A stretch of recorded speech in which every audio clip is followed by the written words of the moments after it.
Bismillah ar-Rahman ar-Rahim. My dear students, this is lecture number 8. We are going to talk about diphthongs and triphthongs. If you remember, in the previous lecture we talked about pure vowels, and we said that vowels in English are either pure or gliding.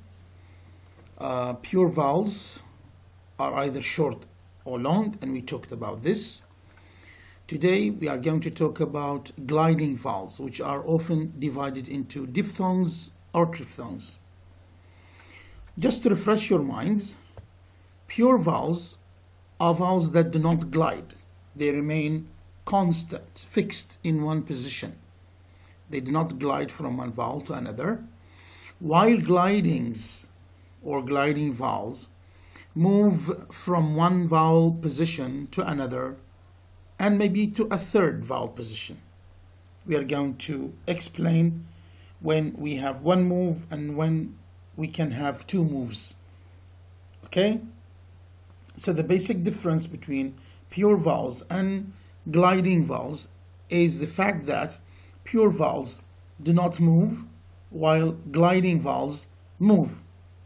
Okay? The first type of glidings is called diphthongs. So what is a diphthong? A diphthong is a glide from one vowel position to another. Thus we have one move but two vowels which are involved. So we have a glide from one vowel position to another vowel position. So we have one move but two vowels are involved. However, in terms of syllable structure and syllabification, the diphthong is considered as one vowel. So when we have a diphthong, we put the whole diphthong under the nucleus position of the syllable. Now, it's worth noting that the first part of a diphthong is often longer and stronger than the second part. So remember, don't make the second part of the diphthong longer and stronger than required. Because, as I said a minute ago, in diphthongs we have two vowels. The first part means the first vowel, and the second part means the second vowel. Often the first part or the first vowel is longer and stronger than the second. So pay attention to this when you pronounce the diphthong. Actually, we have 8 diphthongs in English. We are going to deal with these 8 diphthongs, but remember that this diphthong is becoming rare with the course of time. Maybe once it's going to be replaced by another vowel, most probably the long vowel O. Because this is becoming rare, speakers of English nowadays, they do not recognize the diphthong O frequently in their pronunciation. Now, let's have a look at this figure. This figure shows the diphthongs of English. So diphthongs in English are divided into closing diphthongs and centering diphthongs. Why do we call them closing? Because the movement we have here is a movement to a closer position, or if you like, to a higher position. So why do we call them closing? Because the glide we have, or the movement we have, is towards a closer position. Now, let's see the two types of closing diphthongs we have in English. We have the first part, or the first type, which ends in E, in short E. Okay? These are the diphthongs A, I, and oi. These are called closing diphthongs because the second part of the diphthong is the closed vowel E, which means that the movement is towards a closed position. Another type of closing diphthongs are the diphthongs ending in U. And U again is what? Is a closed vowel. So whenever we move to U, it means that we are moving to a closer position. Just like ow and o. Ow. This one is ow. And this one is o. Now we have the second type of diphthongs, which is called centering diphthongs. And from the name, we can understand that the movement we have in these diphthongs is a movement towards the center, okay, the central position. And here we have one type based on the second part of the diphthong, which is the schwa. And here we have three diphthongs, which are ia, ua, and aya. By the way, I'm sorry, this one is o, just like the word go. This one is ua. This one is ua. I'm sorry. This one is ua, as in the word pure, sure. This one is the one that is becoming rare. That is becoming rare in English. Okay, this one is the one that is becoming rare in English. Okay, not this one, not the o, the ua. Okay, I'm really sorry if this causes confusion. Again, this ua is the one that is becoming rare, while the vowel sound, the diphthong o, is still frequently used. Again, diphthongs are classified into closing and centering. The closing diphthongs are subdivided into diphthongs ending in E, just like A, I, and Oi. Diphthongs ending in U, just like ow and o. Diphthongs which are called centering, they end in a schwa, which is a center vowel, or a central vowel if you like. We have ia, ua, and aya. These are the diphthongs of English. Now, triphthongs is the second type of gliding vowels we have in English.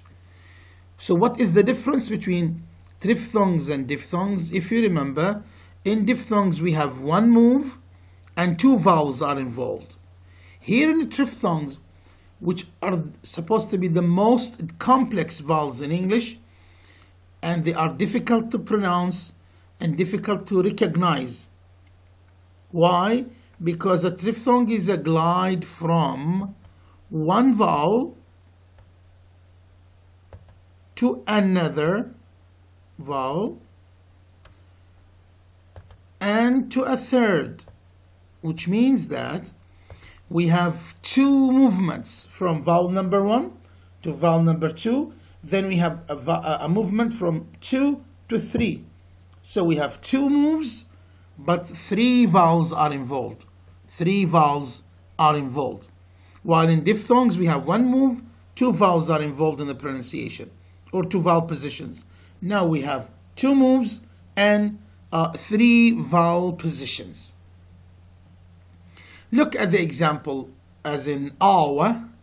Here we have the diphthong aw, which entails or requires one move, but there is another move to the schwa. Okay? Now we have two moves and three vowels involved in the pronunciation of the triphthong awa. Okay? Now, all diphthongs end in schwa. All diphthongs end in schwa. Let's see.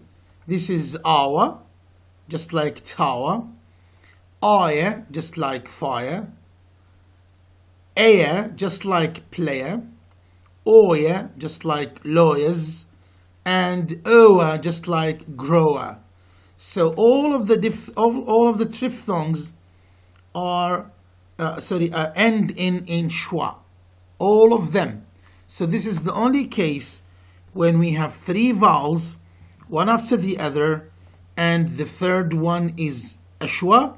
This is supposed to be what? A triphthong.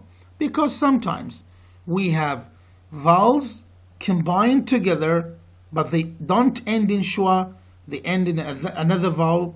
This is not a triphthong. This is a normal vowel sequence. It's a sequence of three vowels, and they should not be considered as one vowel. While in triphthongs, normally the resulting vowel, the vowel that results from the two moves is considered as one vowel, most of the time. So let's have a look at the figure. This figure shows the movement, or the movements to be more accurate, each triphthong makes in order to be pronounced. Like, at the triphthong aya. Aya. We have a movement from a to e, then to the center, to the schwa. Look at oa. We have a movement from the central vowel, the schwa, to the closed vowel u. Then we come back to the center, and the result is oa. Oya, from o to e to schwa. Awa, from a to u to schwa. Aya, from here to the e, then to the schwa. Okay, here again we have, as I said, two moves and three vowels are involved. Okay, as we said, it's very complex. Sometimes it's difficult to recognize whether this is a diphthong plus a vowel, or a triphthong of three vowels with two moves. So the question is, by the way,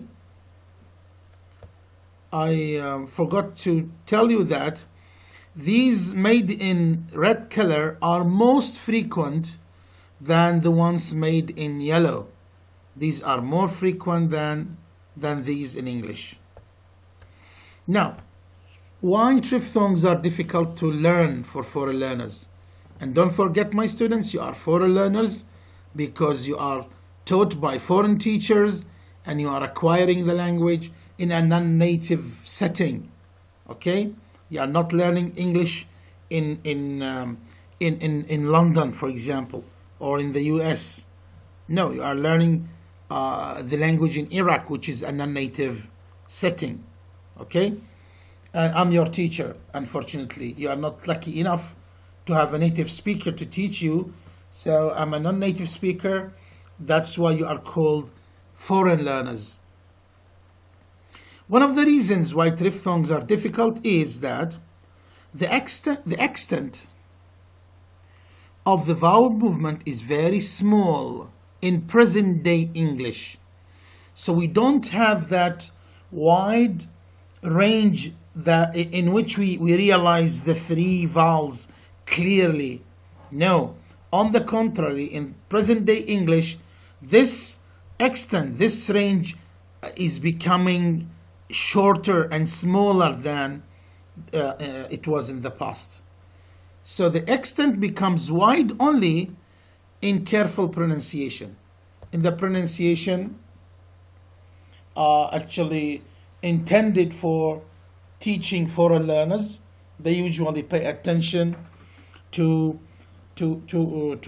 have pronunciation that is clear, that is slow, and all the things are taken care of.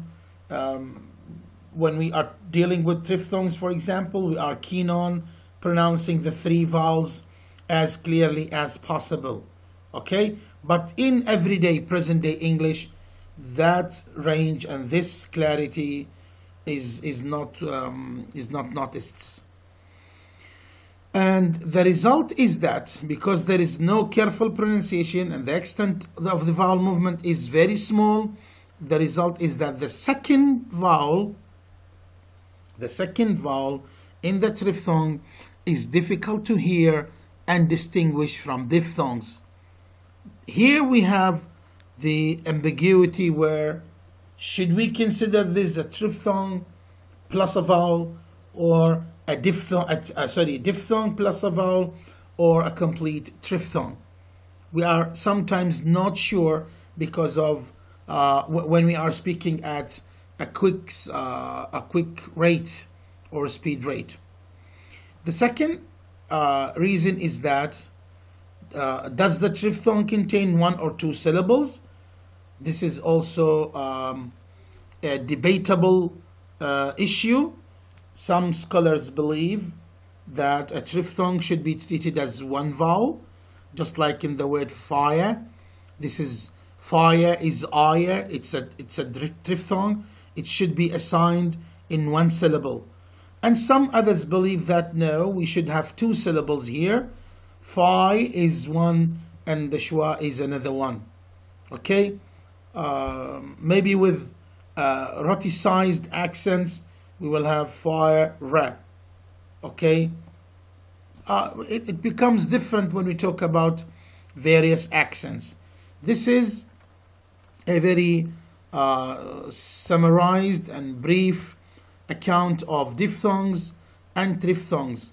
They are gliding vowels, both of them. The difference is that in diphthongs we have one move and two vowels are involved. In triphthongs we have two moves and three vowels are involved. Thank you very much for listening.